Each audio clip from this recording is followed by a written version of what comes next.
Cabo Verde, any team that Harambee Stars at some point used to beat. It's been a while since we beat them. It's been a while, yes. They did very well kwenye AFCON though. Yes, kwenye AFCON they also did very well. Yeah, walishtua watu sana. They did very well. Akuje kuna game by World Cup. They've been average games, but there's never been a bad game. Even the ones... Qatar ilichapwa 6. Yeah, but ilikuwa game entertaining bado. Going back to Cape Verde or Cabo Verde, like, do you think if it were not for this expanded format, first of all, what's your view of this expanded format of the World Cup from 32 to 48 teams? Would you still stick to 32, or are you enjoying the 48 team format? And they're talking about 60. I like the 48 team format. Yes, it's been. Let's be honest. Akuje kuna game by World Cup. There've been average games, but there's never been a bad game. Even the ones... Qatar ilichapwa 6. Yeah, but ilikuwa game entertaining bado. Walijaribu. Yeah. Walijaribu akachapwa 6. Walikuwa na fight. If the competition is tough, walikuwa nafungwa juu walikuwa wanajaribu kuattack. Wanakutu wanafunguliwa hivyo. Wamevutwa and then all they do is loop. Ule msee ndio huyo nduki. Haikuwa hakuna like let's be honest. In terms of atmosphere, the World Cup has been phenomenal. Study nini watu wameenjoy game for study. Hata kama tulikuwa tunasema ni expensive, tunasema ice nini watu wameenjoy game. Games zenyewe zimekuwa entertaining. Like honestly mpaka na miss World Cup. Like mpaka nasema ile game nilikuwa naona ni mbaya, najiforce kuona, nasema sitaki kuona, naona 30 minutes nazimiss because zilikuwa poa, zilikuwa game mbaya. So there's been that. Like for me, I'm gonna stick with this format. The reason I'm sticking with this format at least because we've seen teams that actually didn't qualify, not because they were bad, but because they didn't have the chance. Space. There was not enough. Right? What about teams like Italy? Italy, mimi ni fan wa Italy bandio, ndakwambia kitu moja, shida ya Italy ni moja ni gani? Wacha tena hiyo, shida ya Italy moja ni recruiting. Italy have lost their way between developing young talent and bridging it into older talent. Italy under 15, 16, 17 teams ziko fiti. How players awachezangi ligi yao, wanachezanga Serie B. Wana rotuko Serie B. By the time when national team need players, awana players who are Italian born or Italian raised, because the players didn't even play in their national leagues or they didn't go out of their country. They have this stupid rule that forces them to go through Serie B wanaenda kuwazea huko, which they need to change. And then another thing they also have to figure out in a way whereby, you see the way in England a 16-year-old is given a chance in a big club. Awana hiyo. I don't know how they lost it. Like Italy just lost itself. They need to go sit down with themselves, figure out the elections in that federation of theirs, and work on it. Sijalewa hiyo Serie B, like Ibu explain it kidogo. C-League. He's saying the league. The Serie A and the Serie B. No, I know. But Serie B sasa badala unaona vile England kuko na championship. Yeah. Huko Serie B yao ni B team. I get you. Yeah, I did not know that. So it's not at the different teams in championship kama Juventus B team iko Serie B. Yeah, wangeacha Serie B iko ni kuna maklub, but pia wamekatakataka za hizi teams zingine huko ndani. So the richer teams have these young players who are playing in there and dominating that league. So hakuna development in happen. Because bado ni watoto kama D-League, yeah. So the thing is, wangeacha Serie, unaona vile England championship ni club. Man, those people serious. Wako na stadium yao na kila kitu. Yes. Championship is serious. Si ati mnapatia watoto wako na ligi zao tofauti. Italy hawafanyi hiyo ujinga, wamemix up kila kitu. Hiyo ndio ujinga walifanya. Oh wow, alafu hiyo rule yao ya sijui you have to be this or that nini and they don't want to pick what are they called what I say foreign born players. No, they're picking lakini hata foreign born wanakwamia huko chini, like they don't have a clear development path for their talent. Italy has some very nice young players.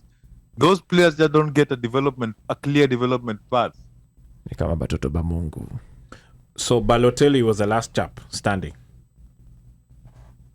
No, sikuna kina Moise Kean wenye wametokea wenye ni Waafrika wanacheza. Africa, like Italy has some very nice young players. Wachana Balotelli alichapa. I know. I'm just saying. Shida yao ni they don't have a clear, like Italy is just it's a bureaucracy issue. So they need to fix their mess. And unless they fix that, wataumia for a minute. Now going back to Cabo Verde, any team that Harambee Stars at some point used to beat. It's been a while since we beat them. It's been a while, yes. They did very well kwenye AFCON though. Yes, kwenye AFCON they also did very well. Yeah, walishtua watu sana. They did very well.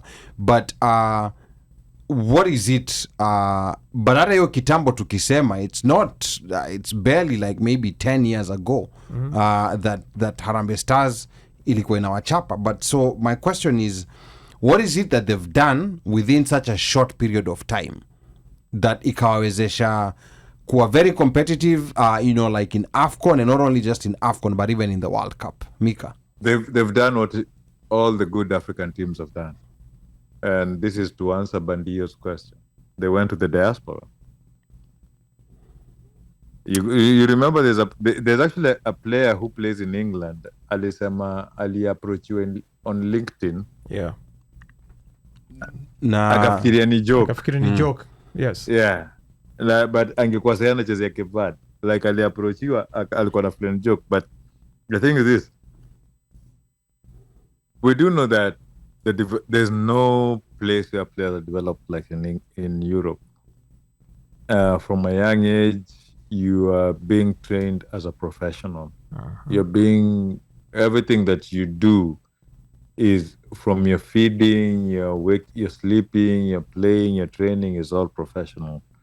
So these kids from a young age have a different standard that talent alone cannot beat. In Africa, we have talent. For the first mtu ingia high school na miaka ngapi? 14. Yeah. That is why that's most people find organized structures at that particular time in high school. A majority. A few who live in the city, Nairobi, they'll find some type of youth system. Kama una pesa utapata academy. Correct. Right? Yeah, ligi ndogo hizo. Yeah.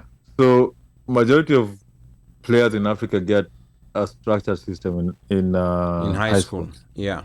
And then after high school, with the club that you're going in is where you're going to get a professional setting, if at all the club is professional or semi-pro.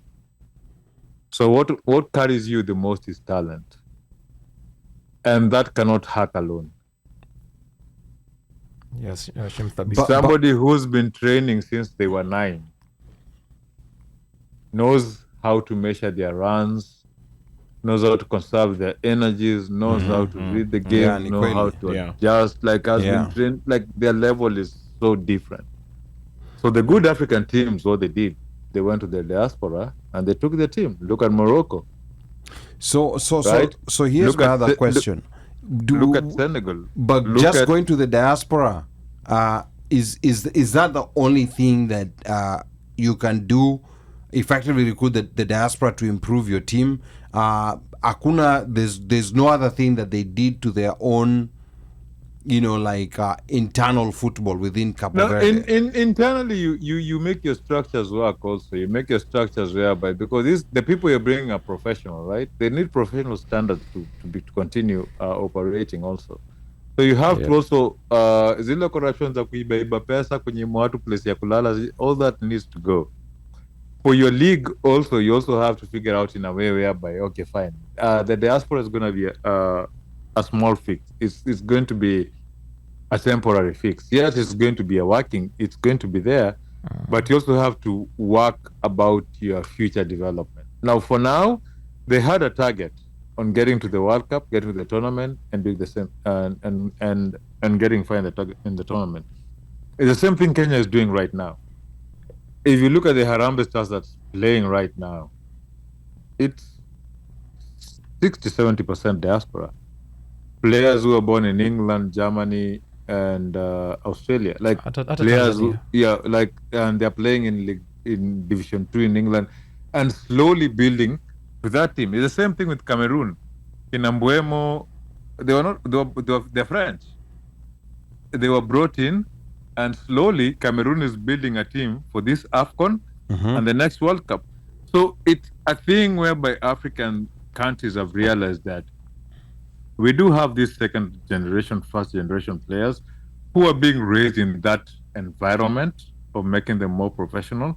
We can bring them in, and with that, we also have to clean house and fix house whereby we fix our systems to allow that. Now, the issue is that sports in Africa is controlled by governments. The appetite of the government in improving also has to matter. It has to improve. Yep. Yeah, if your government is not Interested, you're going to suffer. And For countries which you see the president has a certain interest in sports, we see like Rwanda. What's his name? Kagame. Kagame loves basketball. Yes. We can see how the basketball is improving, how much is investing in and that. NBA Africa is there, like they are there. Like they're they're not giving going them a anywhere. home and everything. Yeah. So it if you have a president who's more sports inclined and a government who supports it, it's going to work. If you have a government who sees sports as a way to waste money and loot, then unfortunately it's going to affect. But the diaspora, for the African teams going for the diaspora, I don't mind, because look at France, look at England. I think apart from Argentina, all teams in this World Cup Black people had a player who had African roots. Yes, almost all of them, especially the European teams. Not almost, Yeah. all the European teams. apart from Argentina Yeah. na South Korea. I was gonna say. What about Xinjiang? Japan walikuwa na Afrika. Yes, the goalie. Yes, Zion. The goalie. Mghanaian. Yeah. Alikuwa anaitwaje? Suzuki. Suzuki. Yeah. Suzuka, Zion.